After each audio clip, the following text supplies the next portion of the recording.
मुख्य भूमिका इसमें शिक्षा विभाग की है और उनके पास रिसोर्सेज भी ज़्यादा हैं, उनकी वैकेंसीज भी ज़्यादा है और बाकी दोनों विभाग जो हैं वो उनके साथ जुट करके उसको काम करेंगे। और इसके बारे में विस्तृत जानकारी डॉक्यूमेंट वेरिफिकेशन के कार्यक्रम शिक्षा विभाग और संबंधित अन्य दोनों विभाग उसमें आपको देंगे।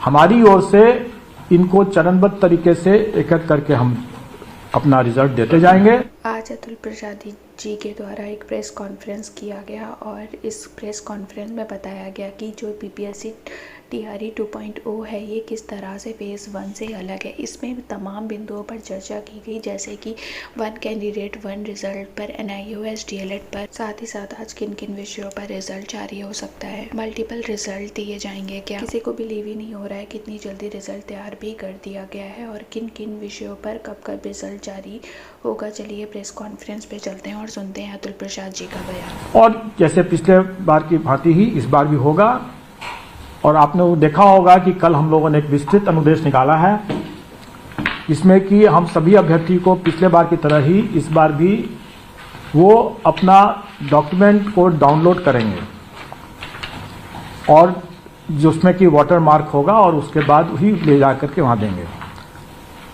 इस बार हम लोगों ने नए डॉक्यूमेंट को ऐसे ही अपलोड करने की कोई प्रावधान नहीं किया है। अगर कोई कैंडिडेट जो सफल कैंडिडेट अगर जाता है वहां पर डॉक्यूमेंट वेरिफिकेशन और काउंसलिंग में और अगर संबंधित विभाग को लगता है कि हाँ इससे ये अतिरिक्त डॉक्यूमेंट लिए बिना इसकी पात्रता नहीं बनती है तो वो अतिरिक्त तब वो डिपार्टमेंट हमें बताएगा कि हाँ इसको ओपन किया जाए हमारे पोर्टल पर, तब वो हमारे पोर्टल पर वो अपलोड कर सकेगा और उसके बाद उसको फिर से तब डाउनलोड करके वाटरमार्क के साथ फिर वो वहां पर जमा कर सकेगा। ये विवेकाधिकार जो है ये हम लोगों ने डिपार्टमेंट के पास में दिया हुआ है। हम कैंडिडेट्स को इस बार वो छूट नहीं दे रहे हैं और आप लोग समझ सकते हैं कि क्यों नहीं छूट दे रहे हैं, क्योंकि इसके पिछले बार हम लोगों ने कई तरह के छूट दिया था जो कि इसमें इस बार हम लोगों ने उतनी नहीं किया है और उसके सार्थक परिणाम भी निकले हैं। इस बार आप देखेंगे कि अगर 15 दिन के अंदर में अगर हम लोग फर्स्ट रिजल्ट देने की स्थिति में आ भी गए हैं तो इसमें इस कारण से भी है कि अभ्यर्थी लोग इस बार गलती नहीं की है, बहुत कम की हैं। रोल नंबर्स की गलती जो इस बार जो हुआ है वो काफी कम है, तो पिछले बार इसी सब चीजों के कारण से लोगों को बहुत हम लोगों को भी टाइम लग रहा था।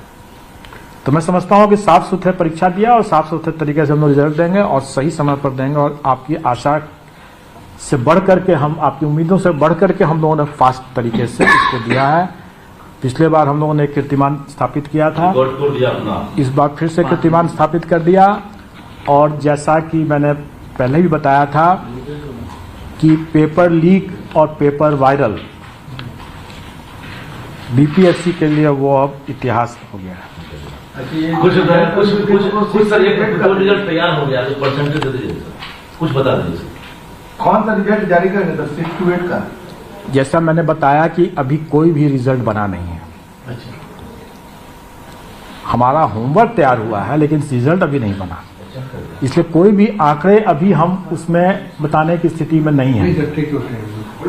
हम बताने की स्थिति में नहीं है। आज शाम में या रात में जब भी वो रिजल्ट निकलेगा, लेकिन मैं सिर्फ इतना बता सकता हूं कि अभी जो रिजल्ट जो निकलने का विषय कौन कौन सा होगा, कौन कौन से पद का होगा, वो और कुछ और अन्य आंकड़े जो हमारे हैं इसमें वो डिटेल में मैं शर्मा जी को कहूंगा कि एग्जामिनेशन कंट्रोलर को कि वो बताएं, डिटेल्स बताएं और सचिव साहब सप्लीमेंट कर दें।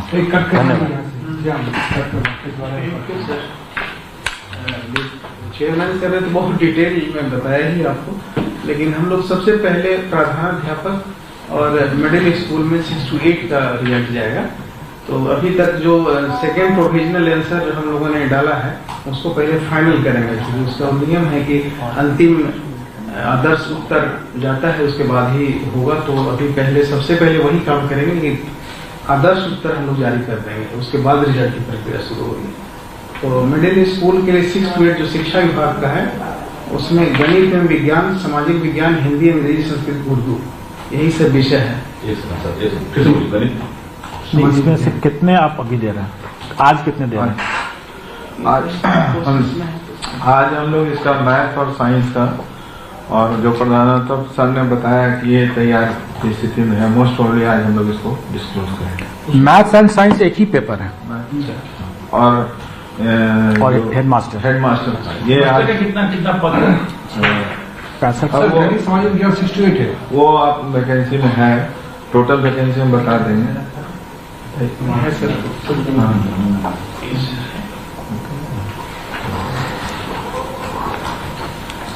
टोटल वैकेंसी आप ले लीजिएगा।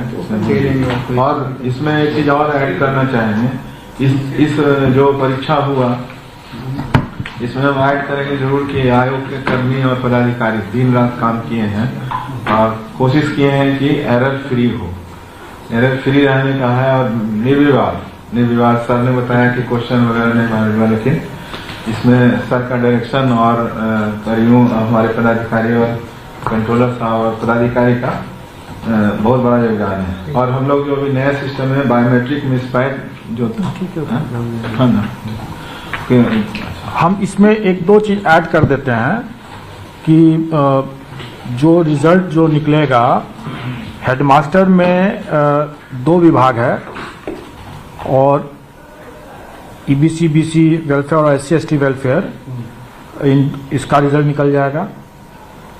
संगीत कला में भी 2 डिपार्टमेंट का है, बीसी ईबीसी का 6 to 8 का है और SC/ST वेलफेयर का 6 to 10 का है, इसका भी रिजल्ट निकल जाएगा। और फिर उसका क्लास 6 to 8 जो है वो उसमें मैथ्स एंड साइंस एक पेपर है एजुकेशन डिपार्टमेंट का, ये आज निकल जाना चाहिए। सोशल साइंस नहीं, इतना आज निकलने की संभावना है। और जैसा मैंने बताया कि बाकी भी टाइम टू टाइम आपको अब लगातार निकलना शुरू हो जाएगा और आप लोग एवरीडे कुछ न कुछ उसमें आपको रिजल्ट दिखते रहेगा और ये चलेगा प्रक्रिया, क्योंकि जैसे हमने कहा कि लास्ट एग्जाम 18 तारीख को ही कंप्लीट हुआ है, तो उनके जो पेपर्स हैं वो सबसे अंत में हो पाएंगे, क्योंकि उनका SOP भी जो हमारा आंसर की का सबसे अंत में कंप्लीट होगा SOP। तो इसलिए आप लोग को लगातार लेकिन मिलना शुरू हो जाएगा। इसलिए अनुरोध है कि अब कट ऑफ का जो अनावश्यक जो चर्चा है वो न करें, उससे हम लोग काफी फास्ट हैं। आपको इतना मौका ही नहीं मिल रहेगा कि आप जब तक कट ऑफ के लिए चिंता करेंगे तब तक रिजल्ट आएगा। मोटा मोटी आपका टारगेट डीबी का डेट देख रहे हैं 26 तक लगा फिनिश हो जाएगा। नहीं 26 से तो डीबी स्टार्ट होगा, 26 से डीबी स्टार्ट होगा। डेडलाइन लास्ट डीवी का मैं कोई डेडलाइन नहीं दूंगा, क्योंकि डीवी का कार्यक्रम तो मैं नहीं करूंगा। वो तो मैंने बताया कि संबंधित विभाग अपना करेंगे। ये टोटल रिजल्ट्स का मैंने बताया कि हमारा जो SOP है आंसर की का, बिना मैं उसको पूर्ण किए हुए रिजल्ट नहीं दूंगा। हमारी अपनी सभी तैयारी हो जाने के बाद भी मुझे उसके लिए वेट करना होगा। स्वाभाविक है कि हम उसके बाद ही मार्किंग कर सकते हैं। मार्किंग हम कंप्यूटर से ही करते हैं, इसलिए टाइम नहीं लगता है। लेकिन हम जब तक आंसर की नहीं फाइनल होगा तब मार्किंग नहीं हो सकता है। जब तक मार्किंग नहीं होगा तब तक मेरिट लिस्ट नहीं बनेगा, मेरिट लिस्ट नहीं बनेगा तब तक रिजल्ट नहीं बनेगा, क्योंकि सब कुछ कंप्यूटर से होने लग गया है अब। इसलिए हमारी तैयारी है और जैसे जैसे हमें आएगा आंसर की फाइनल होता जाएगा, हम वैसे वैसे रिजल्ट्स देते चले जाएंगे। मतलब रोज हम लोग को लिखने के लिए देते रहिए। आपको वेबसाइट हमारे पोर्टल से आप लोगों को मिल जाएगा कि कितने इसका रिजल्ट आज निकला, किसका रिजल्ट। हाँ सर, वो तो हम लोग अपना डाल ही देंगे। हम लोग तो इसमें तो छुपाने वाली कोई बात तो है ही नहीं, तो रिजल्ट तो प्रकाशित कर देंगे। कल जो आप डाले हैं सर वो साइट पे कि 40% रहेगा सामान्य के लिए और जो वो सर बता देते तो हम लोग देखिए फिर मैं बार बार यही बता रहा हूं कि रिजल्ट बना नहीं है।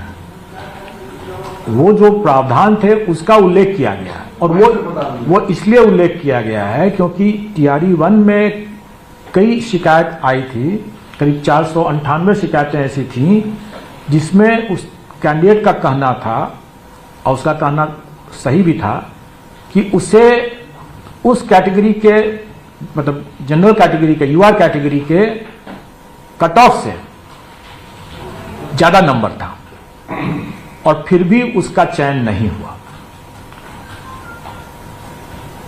यूआर कैटेगरी का कट ऑफ जैसे 39 था और उस कैंडिडेट को जैसे 43 नंबर आया है और वो यूआर कैटेगरी का कैंडिडेट है, फिर भी उसका चयन नहीं हुआ। स्वाभाविक है कि किसी को भी ऐसा समझ करके, ऐसा सुन करके या लगेगा कि क्या गलती हुई है।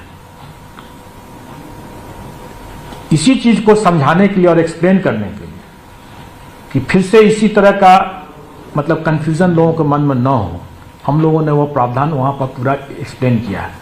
मैं आपको ये एक्सप्लेन कर दूं ताकि आप लोगों के माध्यम से कैंडिडेट्स भी समझ जाएं कि ऐसा क्यों हो रहा है। 39 नंबर अगर कट ऑफ है और अगर कैंडिडेट को 43 नंबर्स आया है, फिर भी उसका क्यों सिलेक्शन नहीं हो रहा है। देखिए, हमारे यहां पहला जो है क्वालिफाइंग कट ऑफ है।